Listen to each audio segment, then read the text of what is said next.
నేను ఏం ప్రూవ్ చేసుకున్నామంటే shear strain is equal to నేను ప్రూవ్ చేసుకుంది ఏంటంటే shear strain is equal to cot 5 plus tan cot 5 plus tan 5 minus ఆల్ఫానా మనం ప్రూవ్ చేసుకుంది. ఓకేనా? సో ఇప్పుడు ఎవరైనా సరే వాలంటరీగా అన్మ్యూట్ అయ్యి నాకు ఏం చెప్తారంటే షియర్ స్ట్రెయిన్ అన్నది దేని మీద డిపెండ్ అవుతుంది, షియర్ స్ట్రెయిన్ అన్నది దేని మీద డిపెండ్ అవుతుంది అన్నది ఎవరైనా నాకు చెప్తారు? షియర్ స్ట్రెయిన్ అన్నది దేని మీద డిపెండ్ అవుతుంది అన్న విషయం నాకు ఎవరైనా చెప్తారు?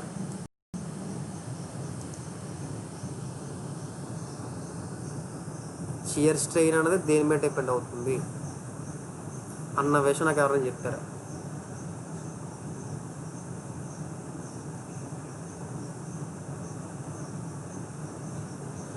క్వశ్చన్ అర్థమైందా? Shear strain is equal to cot 5 plus tan 5 minus alpha కదా. ఓకేనా? ఇప్పుడు షియర్ స్ట్రెయిన్ అన్నది దేని మీద డిపెండ్ అవుతుంది అన్న విషయం నాకు ఎవరైనా చెప్తారా? ఫాస్ట్గా చెప్పండి కొంచెం, నేను క్లాస్ మిస్ అయింది కదా, యూజ్ ఎక్కువ చెప్పాను. ఓకేనా? దేని మీద డిపెండ్ అవుతుంది? ఇక్కడ మీరు చూసారనుకోండి, ఇక్కడ 5 మీదనే ఆల్ఫా మీద డిపెండ్ అవుతుంది. ఇక్కడ చూస్తే ఈక్వేషన్లో 5 ఆల్ఫా ఉన్నాయి. ఓకేనా? ఇప్పుడు ఫర్ గివెన్ మెషినింగ్ ఆపరేషన్కి ఆల్ఫా అన్నది బ్యాక్ రేక్ యాంగిల్ అన్నది కాన్స్టెంట్గా ఉంటుందా, మారిపోతూ ఉంటుందా? ఫర్ గివెన్ మెషినింగ్ ఆపరేషన్కి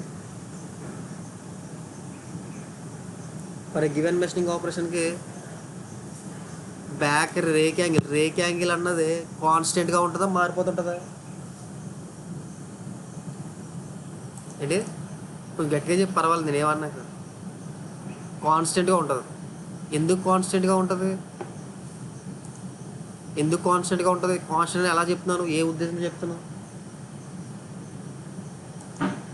కాన్స్టెంట్ అంటున్నారు, ఏ ఉద్దేశంతో కాన్స్టెంట్ అని చెప్తున్నారు? అంటే ఇప్పుడు మనం తీసుకున్న టూల్కి రేక్ యాంగిల్ మారుతుంది కదా. ఏదే టూల్ ఫస్ట్ ఓకేనా, టూల్కి రేక్ యాంగిల్ మారదు, అలాగే ఉంటుంది మిషనింగ్ మొత్తానికి కూడా. ఓకేనా? మిషనింగ్ మొత్తానికి కూడా రేక్ యాంగిల్ అన్నది మారదు టూల్కి. ఓకేనా? అంటే ఏం చెప్పొచ్చు అంటే నేను షియర్ స్ట్రెయిన్ అన్నది దేని మీద డిపెండ్ అవుతుందంటే పై మీద డిపెండ్ అవుతుంది. ఓకేనా? షియర్ స్ట్రెయిన్ అనేది దేని మీద డిపెండ్ అవుతుందంటే షియర్ యాంగిల్ మీద డిపెండ్ అవుతుంది. ఓకేనా? ఎందుకంటే ఆల్ఫా అన్నది కాన్స్టెంట్ కాబట్టి. ఓకేనా?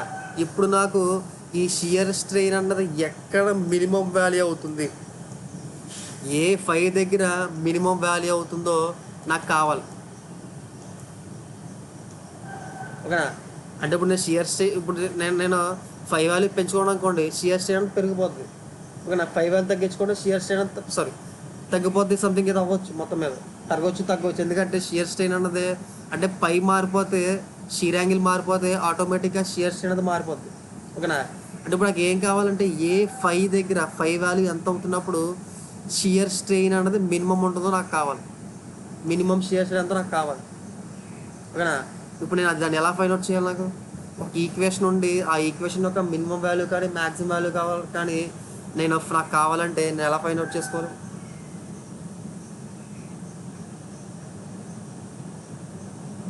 అని చెప్తారు. కట్ అయిపోయింది.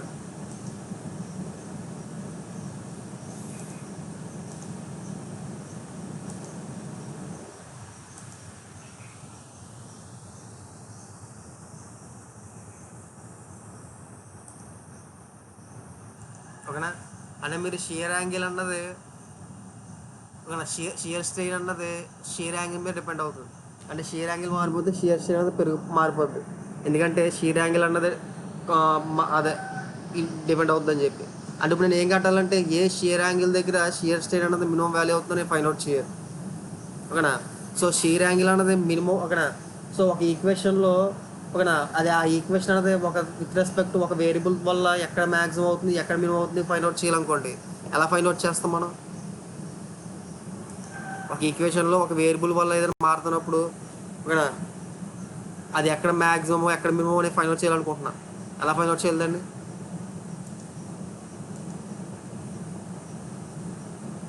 పాయింట్ అర్థమైందా?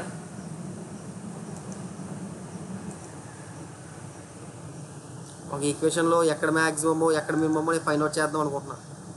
ఈ ఈక్వేషన్లో ఏ 5 దగ్గర షియర్ యాంగిల్ అనేది మ్యాక్సిమం మినిమం అవుద్దో అని ఫైండ్ అవుట్ చేద్దాం అనుకుంటున్నా. ఓకేనా. సో అది ఎలా ఫైండ్ అవుట్ చేయాలి తను చెప్తారా? ఎలా అని చెప్తారా? ఎవరైనా చెప్తారా?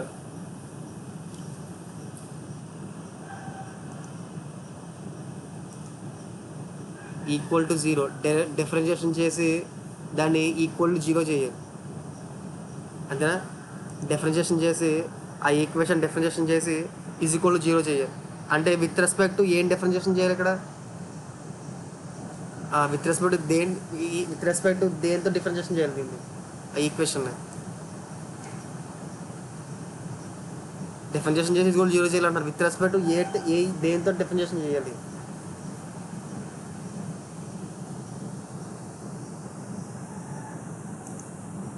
విత్ రెస్పెక్ట్ 5తో డిఫరెన్షియేషన్ చేయాలి. అంతేనా? విత్ రెస్పెక్ట్ 5తో డిఫరెన్షియేషన్ చేసి అంటే బి ఆఫ్ షియర్ స్ట్రెయిన్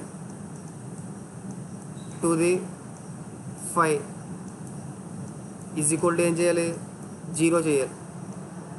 అంతేనా? ఈజ్ ఈక్వల్ టు జీరో చేయాలి. అంతే కదా. సో ఇప్పుడు కాట్ టేటా యొక్క డిఫరెన్షియేషన్ ఎంత?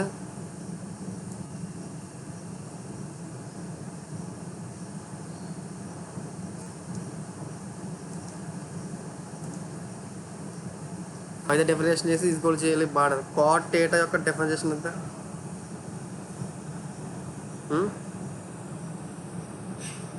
వాయిస్ వినపడతలేదు నాకు.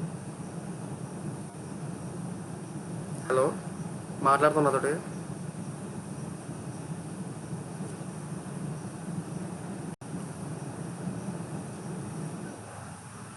రాకేష్ మాట్లాడుతున్నా. కాట్ టేటా యొక్క డిఫరెన్షియేషన్ ఎంత? డిఫరెన్షియేషన్ తెలుసు అందరికి. సైన్ టేటా డిఫరెన్షియేషన్ ఎంత?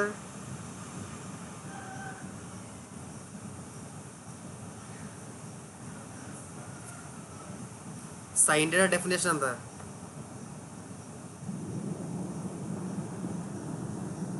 హలో, వినపడతలేదు నా వాయిస్. ఒకసారి ఎగ్జిస్ట్ అయ్యి వస్తున్నాను ఒకసారి.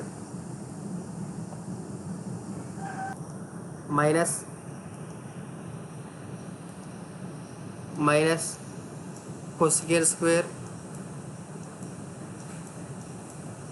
5 మైనస్ కొసికేర్ స్క్వేర్ 5 ప్లస్ ఓకేనా. So tan 5 minus alpha differentiation ఎంత? tan 5 మైనస్ ఆల్ఫా డిఫరెన్షియేషన్ ఎంత? Secant square 5 minus alpha plus secant square 5 minus alpha అదేనా ఈజ్ ఈక్వల్ టు జీరో. ఓకేనా. So cosecant square 5 is equal to secant square 5 minus ఆల్ఫానా. ఓకేనా. రెండు sides కూడా square root apply చేస్తున్నాం అనుకోండి, స్క్వేర్లు పోయి కొసికెంట్ 5 ఈజ్ ఈక్వల్ టు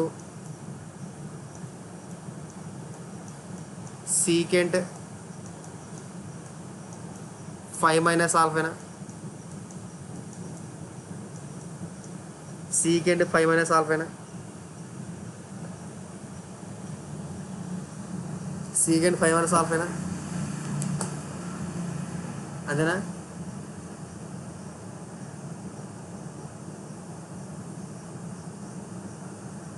అంతేనా.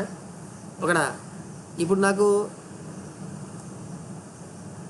కొసికెంట్ 90 మైనస్ చేయడం ఏమవుతుంది?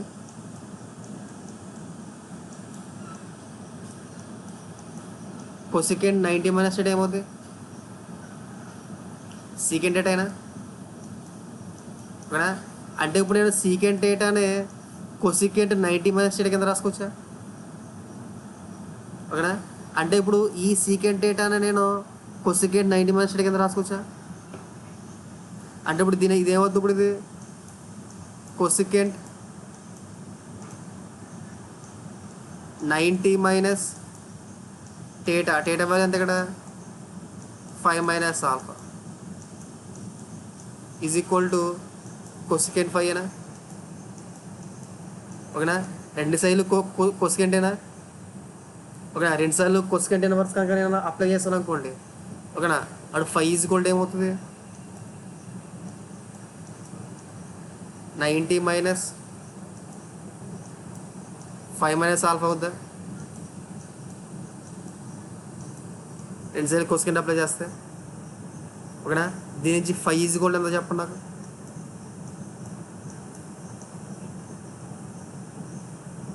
నైంటీ ప్లస్ ఆల్ఫా బై 2 ఓకేనా? అంటే 5 అన్నది 90 ప్లస్ ఆల్ఫా బై 2 అయితే అక్కడ షియర్ స్ట్రెయిన్ ఎలా ఉంటుంది? అక్కడ షియర్ స్ట్రెయిన్ ఎలా ఉంటుంది? 5 అన్నది 90 ప్లస్ ఆల్ఫా బై 2 అయితే అక్కడ షియర్ స్ట్రెయిన్ ఎలా ఉంటుంది? మినిమం ఉంటుంది అన్నమాట. అర్థమవుతుందా? ఫస్ట్ ఇది రాసుకోండి, నేను పాయింట్ చెప్తాను. ఇప్పుడు ఫాస్ట్గా రాసుకోండి, చాలా చాలా ఇంపార్టెంట్ ఇది. ఒక నాకు మీకు ఈ ప్రూఫ్ దొరకదు ఎక్కడ దొరకదంటే దొరుకుతుంది ఎక్కడ చోట, స్కూల్ కష్టపడదు. సో ఈ ప్రూఫ్ రాసుకొని, చాలా ఇంపార్టెంట్ ప్రూఫ్ ఇది.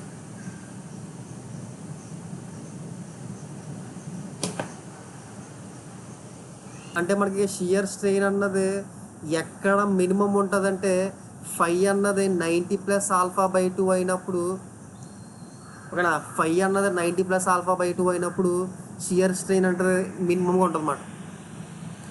అంతే కదా పాయింట్? రబ్ చేస్తున్నాను, ఇది రాస్తున్నారు కదా.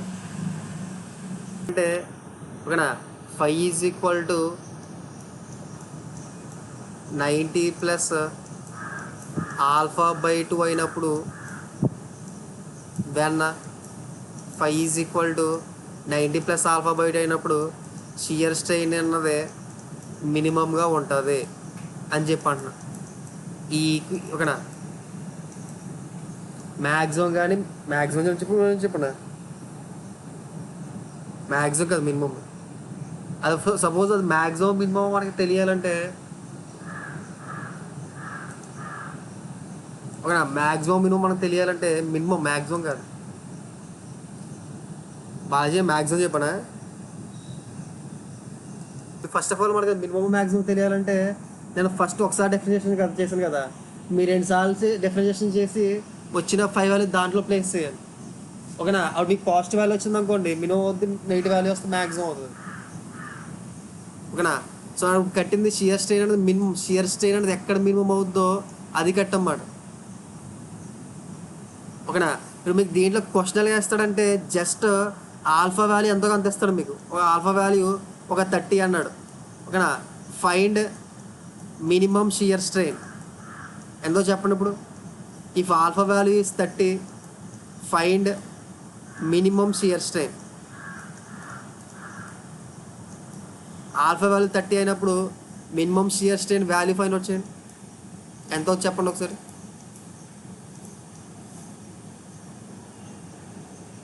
If alpha value is 30, find minimum shear strain.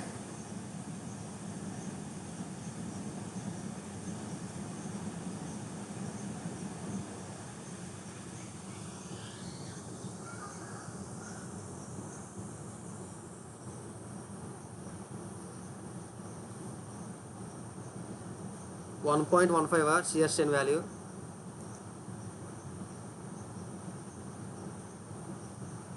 రాస్తారండి. నేను ఏమడిగాను? Find minimum shear strain value అడిగాడు, షియర్ యాంగిల్ వాల్యూ అడగలేదు.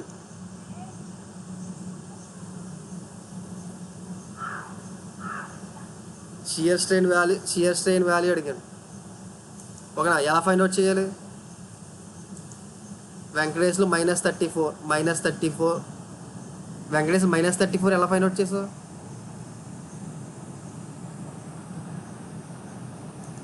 π = 90 + α/2. పై వాల్యూ ఎంత వచ్చింది? 60 వచ్చిందా?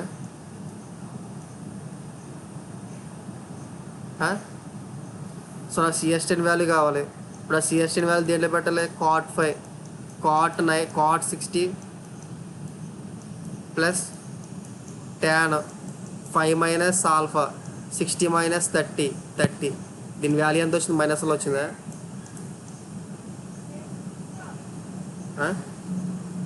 ఓకేనా, చాలా చాలా ఇంపార్టెంట్ క్వశ్చన్ ఇది మీకు. ఓకేనా, మీకు షియర్ స్ట్రెయిన్ అనేది అడిగాడు అనుకోండి, just shear strain find out చేయమని అనుకోండి, మీరు అప్పుడు ఈ వాల్యూ ఫైండ్ అవుట్ చేయాలి. ఓకేనా, అంటే ఈ ఈక్వేషన్ యూస్ చేయాలి.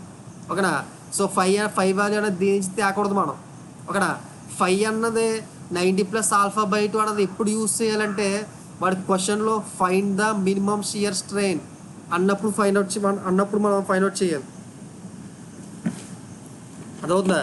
Find the minimum shear strain అన్నప్పుడు మనం ఫైండ్ అవుట్ చేయాలి. అదవుతుందా? అర్థమైందా పాయింట్? ఓకేనా, ఇది కేవలం మినిమం షియర్ స్ట్రెయిన్ అనేది ఫైండ్ అవుట్ చేయనప్పుడు ఫైండ్ అవుట్ చేయమన్నప్పుడు మాత్రమే చేయాలి మనం. ఓకేనా, వరస్ట్ కేసులో ఎప్పుడు తీసుకుంటామంటే దీన్ని ఒక షియర్ స్ట్రెయిన్ ఫైండ్ అవుట్ చేయమన్నాడు, కానీ ఆల్ఫా వాల్యూ మాత్రమే ఇచ్చాడు, 5 వాల్యూ మనకి ఇవ్వాల. అప్పుడు కూడా దీన్ని యూస్ చేసుకోవచ్చు మనకు కావాలండి, వరస్ట్ కేసులో. ఓకేనా, సో ఈ ఓకేనా 5 = 90 + α/2 అన్నది కేవలం ఎప్పుడు యూస్ చేయాలంటే మనం minimum shear strain find out చేయమన్నప్పుడు మాత్రమే ఈ ఈక్వేషన్ అన్నది యూస్ చేయాలి. లేకపోతే ఈ ఈక్వేషన్ జోలికి వెళ్ళకూడదు మనం, కేవలం ఈ ఈక్వేషన్కే జోలికి మాత్రం వెళ్ళాలి మనం. అదవుతుంది తేడా. పాయింట్ అర్థమైందా? ఏంటంటే మనం ఒకసారి డిఫరెన్షియేషన్ చేసి = 0 చేసి యాంగిల్ కట్టామనుకోండి, ఆ యాంగిల్ దగ్గర అది మ్యాక్సిమం అవ్వచ్చు, మినిమం అవ్వచ్చు, మనం చెప్పలేము అది. ఓకేనా, అది మ్యాక్సిమం అవుతుందా మినిమం అవుతుందా అంటే మనం ఏం చేయాలంటే ఈ ఈక్వేషన్ని 2 సార్లు డిఫరెన్షియేషన్ చేయాలి. మనం 2 సార్లు డిఫరెన్షియేషన్ చేసిన తర్వాత మనకు వచ్చిన ఏదైతే యాంగిల్ వచ్చిందో ఆ యాంగిల్ ఆ ఈక్వేషన్లో పెట్టుకుంటే అది నెగిటివ్ అయిందా పాజిటివ్ అయిందా మనం చూసుకోవాలి. ఓకేనా, నెగిటివ్ అయిందనుకోండి ఆ వాల్యూ దగ్గర మ్యాక్సిమం వాల్యూ అవుతుంది అన్నమాట. పాజిటివ్ అయిందనుకోండి ఆ వాల్యూ దగ్గర మినిమం వాల్యూ అవుతుంది. ఓకేనా, డిఫరెన్షియేషన్ మ్యాక్సిమం మినిమం థియరీ ప్రకారం. ఓకేనా, సో మీరు దీన్ని 2 సార్లు డిఫరెన్షియేషన్ చేసి దీన్ని కనుక మీరు దీంట్లో ఈ ఈక్వేషన్లో ప్లేస్ చేస్తారు అనుకోండి, 5 + 90 + α/2 ప్లేస్ చేస్తారు అనుకోండి, మీకు ఆటోమేటిక్గా పాజిటివ్ వాల్యూ వస్తుంది. సో ఈ పై దగ్గర అసలు సిఎస్టీ అనేది మినిమం వాల్యూ అవుతుంది అన్నమాట. ఓకేనా, పాయింట్ అది. ఓకేనా, సో మీకు ఈ కాన్సెప్ట్ ఏంటంటే రేట్ ఆఫ్ షియర్ స్ట్రెయిన్ పేరులోనే ఉంది. ఓకేనా, షియర్ స్ట్రెయిన్ యొక్క రేట్, అంతేనా? షియర్ స్ట్రెయిన్ యొక్క రేట్ని ఏమంటామంటే రేట్ ఆఫ్ షియర్ స్ట్రెయిన్. అంటే ఏ రాసుకోవచ్చు మనం? రేట్ ఆఫ్ షియర్ స్ట్రెయిన్ అంటే షియర్ స్ట్రెయిన్ బై టైం కింద రాసుకోవచ్చు.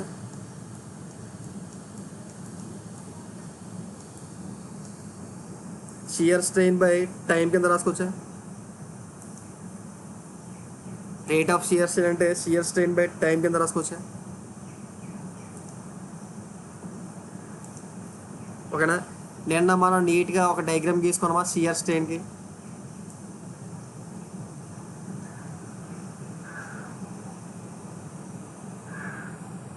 నేను షియర్ స్ట్రెయిన్ గురించి చెప్పేటప్పుడు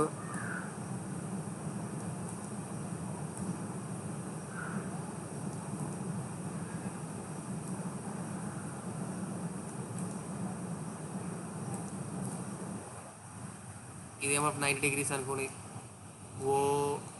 OABC అనుకోని ఇలాగ ఇచ్చిన OABC వేరుగా ఇచ్చిన.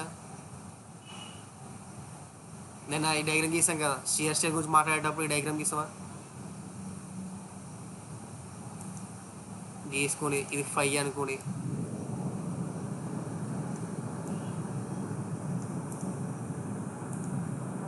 ఇది ఆల్ఫా అనుకోని.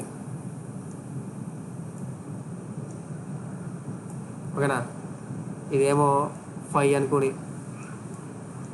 అదేనా? సో దీని నుంచి shear strain is equal to ఏమో చెప్పండి ఒకసారి అన్న. నేను కాన్సెప్ట్ యూస్ చేసుకుని దీని నుంచి shear strain is equal to ఏమవుద్దో చెప్పండి ఒకసారి. దీని నుంచి ఈ ట్రయాంగిల్ నుంచి cot 5 + tan 5 ఉన్న సార్ అది పక్కన పెట్టండి. దీని నుంచి బేసిక్ చెప్పండి అంటున్నాను.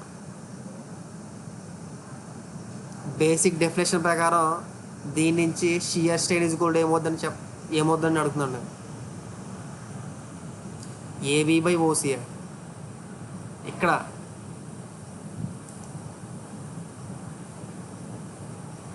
ఈ డయాగ్రామ్ ప్రకారం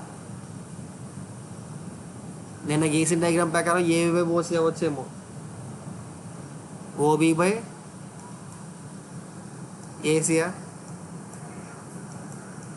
ఓకేనా? సో ఇక్కడ నేను షియర్ స్ట్రెయిన్ రేట్ని ఎలా రాసుకోవచ్చు అంటే ఈ టైంలో వచ్చింది. ఓకేనా? ఇప్పుడు షియర్ స్ట్రెయిన్ రేట్ని ఎలా రాసుకోవచ్చు అంటే OB/AC whole divided by time కింద రాసుకోవచ్చా? దీని ఎలా రాస్తానంటే నేను OB/టైం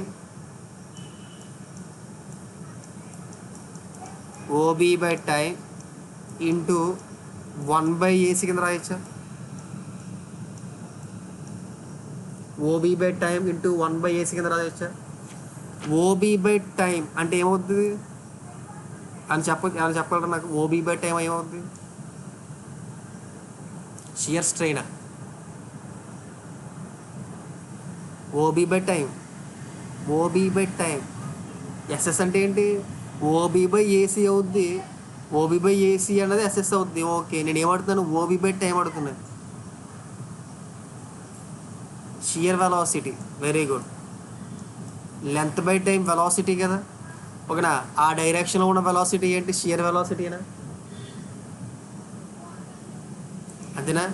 ఎవరు చెప్పారు షియర్ వెలాసిటీ అని?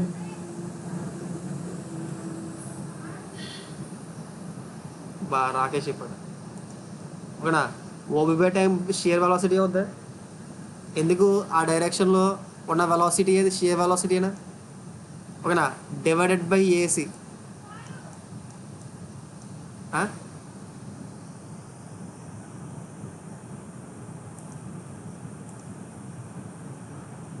అర్థమైందా? పాయింట్ అర్థమైందా? అంటే ఇప్పుడు నేను shear strain rate is equal to rate of shear strain rate is equal to ఏ రాసుకోవచ్చు? నేను VS/AC కింద రాసుకోవచ్చా? VS/AC కింద రాసుకోవచ్చా? ఇక్కడ AC అంటే ఏంటి? ఇక్కడ shortest distance between 2 shear planes అనొచ్చా? లేదా ఈ ఏసీని ఏమంటారంటే థిక్నెస్ ఆఫ్ షియర్ ప్లేన్ అని కూడా అంటారు. Shortest distance between 2 shear planes అన్న, థిక్నెస్ ఆఫ్ 2 షియర్ ప్లేన్స్ అన్న రెండు ఒకటే.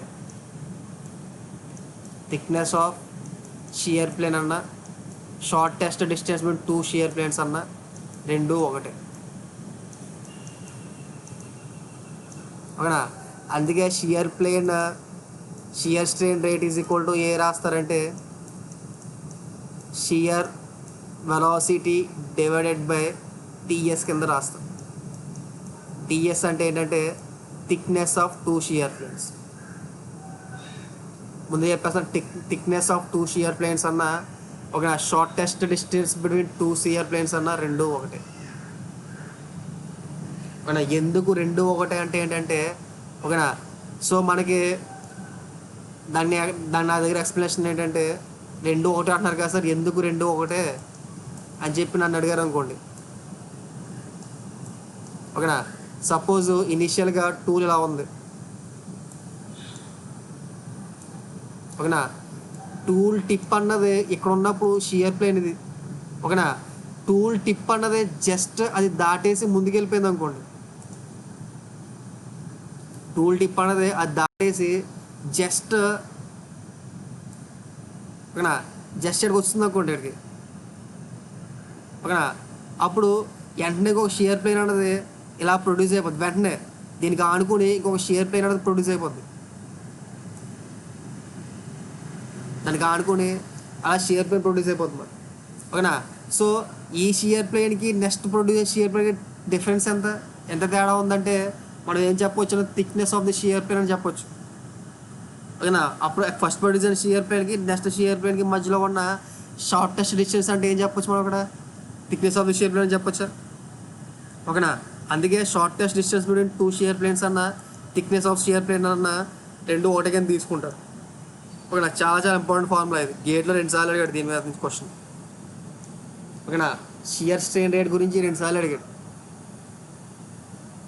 గేట్లో. ఈ కాన్సెప్ట్ అర్థమైంది, ఇంకోసారి ఎక్స్ప్లెయిన్ చేయమంటారు ఎవరికైనా?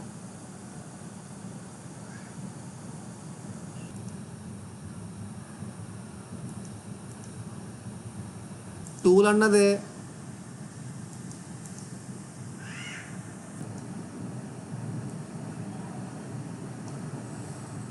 వర్క్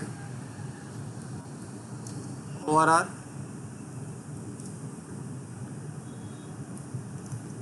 పవర్ ఓవరాల్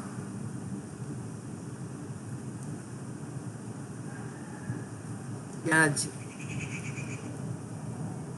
ఓకేనా? మీరందరూకి ఫస్ట్ ఇక్కడ వచ్చే డౌట్ ఏంటంటే, ఓకేనా సార్ వర్క్ వేరు, పవర్ వేరు, ఎనర్జీ వేరు, అంతేనా? వర్క్ వేరు, పవర్ వేరు, ఎనర్జీ వేరు. ఓకేనా? అప్పుడు నేను డేటింగ్ ఎలా పెట్టాలి? Work and power and energy అని వేరుగా పెట్టాలి నేను. ఓకేనా? కానీ ఇక్కడ ఏం పెట్టాను? ఇక్కడ ఓఆర్ అని పెట్టాను. ఓకేనా? So first of all what is power? Power అంటే ఏంటి ఫస్ట్ ఎవరైనా చెప్పండి నాకు. పవర్ యొక్క డెఫినేషన్ ఏంటి?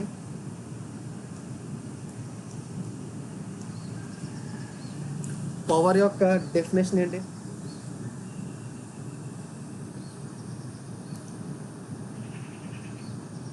ఫోర్స్ ఇంటూ డెఫినేషన్ అడుగుతున్నా, ఫార్ములా చెప్తున్నా. ఓకే, పవర్ని డిఫైన్ చేస్తారు కదా, వాట్ ఈజ్ పవర్ అని చెప్పి. పవర్ అంటే అది, పవర్ అంటే ఇది, సో అండ్ సో డిఫైన్ చేస్తారు కదా. What is power?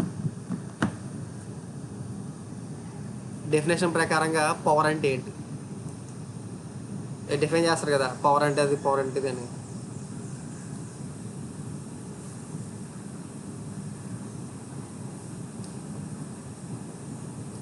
Capacity to do work. ఓకేనా? ఎగ్జాక్ట్ ఏంటంటే capacity to do work. Okay, rate of doing వల్ల కెపాసిటీ టు డూ వర్క్. ఓకేనా? అంటే వర్క్ బై టైం ఏమంటామంటే పవర్ అంటాం. ఓకేనా? అంటే ఇప్పుడు పవర్ యూనిట్స్ ఏమవుతాయి? Newton per second, nothing but watt. Sorry వాటేనా? వాట్ కదా, వాటే. Sorry watt. Kilo newton metre per second. Work unit, work ఏంటి? న్యూటన్ మీటర్ కదా, న్యూటన్ పర్ సెకండ్ కదా, newton metre per second. Sorry sir, work ఏంటి? Force into distance కదా.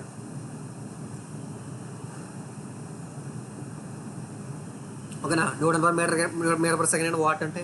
మా energy అంటే ఏంటి? ఎనర్జీ అంటే ఏంటి? What is define energy? Can anyone?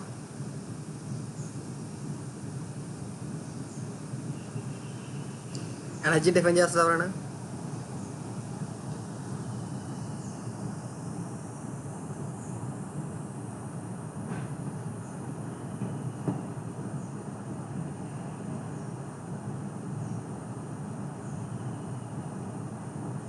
రాసుకోవచ్చు.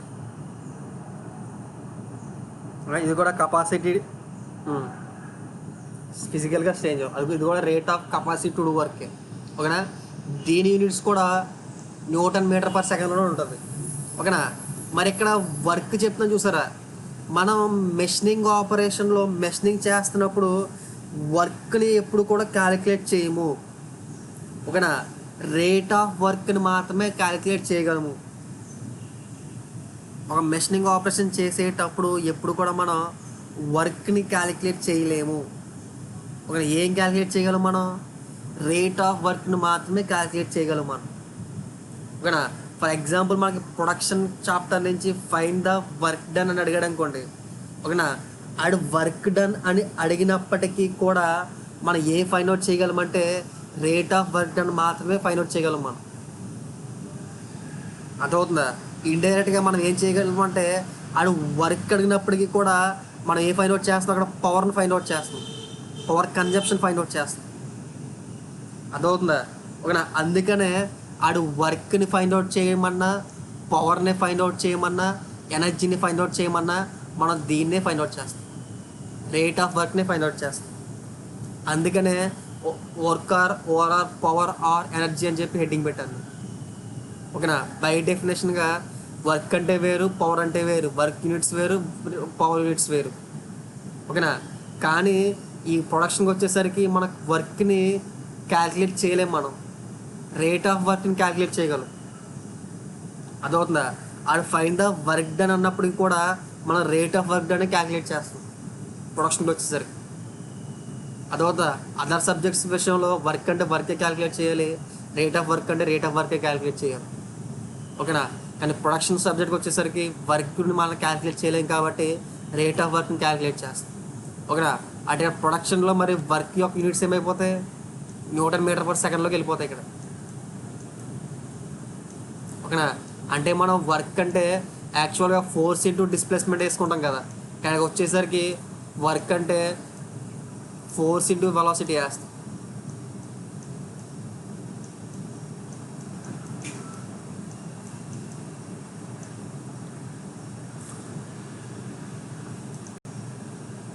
అదే కదా అంటున్నాను. ఓకేనా. ఫోర్స్ ఇంటూ వెలాసిటీ పవర్ కదా. ఓకేనా. ఇక్కడ వచ్చేసరికి మనం పవర్ని క్యాల్కులేట్ చేయం, సరే వర్క్ని క్యాల్కులేట్ చేయలేం కాబట్టి power is nothing but rate of వర్కే కదా. అర్థమవుతుందా? సో రేట్ ఆఫ్ వర్క్ని క్యాల్కులేట్ చేస్తామన్నమాట మన వర్క్ ప్లేస్లో. మీరు చెప్పిన పాయింట్ అదే కదా. ఓకేనా. పవర్ అన్నా వర్క్ అన్నా ఎనర్జీ అని. ఇక్కడ వర్క్ మీకు డౌట్ ఏంటంటే రేట్ ఆఫ్ వర్క్ అన్నా పవర్ అన్నా ఒకటే కదా సార్ అంటాం. ఓకేనా. మీరు మన క్వశ్చన్స్కి వచ్చేసరికి గేట్లో ఫైన్ ద వర్క్ డన్ అంటాడు తప్ప రేట్ అనే పదాన్ని యూజ్ చేయడాడు. ఓకేనా. అక్కడ మీరు కన్ఫ్యూజ్ అవుతారేమో అని చెప్పి ఇక్కడ హెడ్డింగ్లో ఇలా పెట్టేస్తాను అనమాట. మీరు rate of work done fine the rate of work done అని చెప్తే మీకు గొడవే లేదు అక్కడ క్వశ్చన్స్లో వచ్చేసరికి. ఓకేనా. కానీ మనల్ని ఫైన్ ద వర్క్ డన్ అని చెప్పని ఇస్తారు మన క్వశ్చన్స్. వర్క్ డన్ యూనిట్స్ దేంట్లో ఉంటాయి, మనకి న్యూటన్ మీటర్లో ఉంటాయి. ఓకేనా. కానీ క్వశ్చన్స్ వాడికి కిలో వాట్స్లో ఇస్తాడు. అక్కడ కన్ఫ్యూజన్ లేకుండా ఆ కన్ఫ్యూజన్ పోవడానికి ఎక్కడి నుంచి వర్క్ అని పెట్టేస్తాను. ఓకేనా. బై డెఫినేషన్కి తప్పు ఇది, వర్క్ డెఫినేషన్ ప్రకారంగా చేంజ్ చేస్తుంది తప్పే. ఓకేనా. కానీ ఈ ప్రొడక్షన్కి వచ్చేసరికి ఇది మనం వాడాలన్నమాట. సింపుల్ పాయింట్ అర్థమవుతుందా మిగతా వాళ్ళకి? ఓకేనా. సో ఇక్కడ నేను ప్రొడక్షన్ చాప్టర్లో వర్క్ అంటే ఫోర్స్ ఇంటూ వెలాసిటీ కింద రాసుకుంటాను. నేను రేట్ ఆఫ్ వర్క్ డన్ చేస్తాను అనమాట, నథింగ్ బట్ ఇక్కడ అంతా కూడా. ఓకేనా. ప్రొడక్షన్లో వర్క్ డన్ అంటే నేను ఏం క్యాలిక్యులేట్ చేస్తాను, ఇక్కడ rate of work done calculate చేస్తున్నాను. నీకు గుర్తుండిపోవాల్సిన first most important point.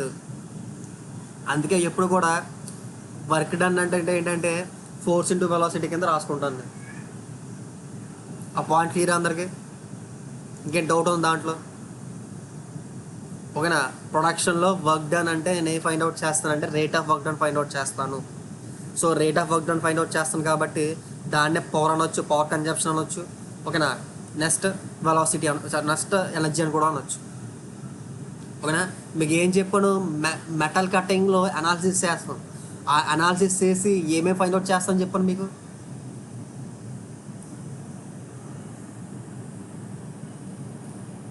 Analysis చేసి ఏమేమి ఫైండ్ అవుట్ చేస్తామని చెప్పాను మీకు. మెటల్ కటింగ్ చాప్టర్లో ఒక అనాలిసిస్ చేస్తాం. ఆ అనాలిసిస్ చేసి ఏమేమి ఫైండ్ అవుట్ చేస్తాం.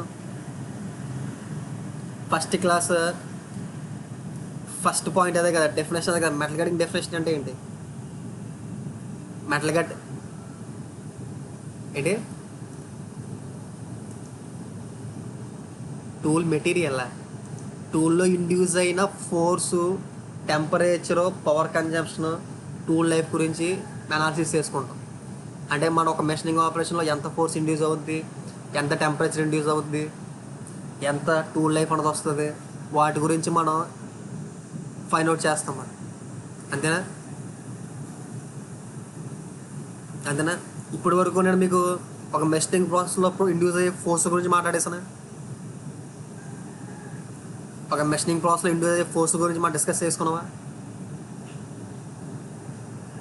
ఓకేనా? ఓకేనా? ఒకసారి నాకు చిన్న గోపి క్వశ్చన్ వేస్తున్నాను. ఒక మెషినింగ్ ప్రాసెస్లో ఇండ్యూస్ అయ్యే ఫోర్స్లు ఏంటి? ఒక మెషినింగ్ ప్రాసెస్ చేసేటప్పుడు ఎన్ని ఫోర్స్లు ఇండ్యూస్ అవుతాయి? ఫస్ట్ క్వశ్చన్ అది. అవి ఏంటి?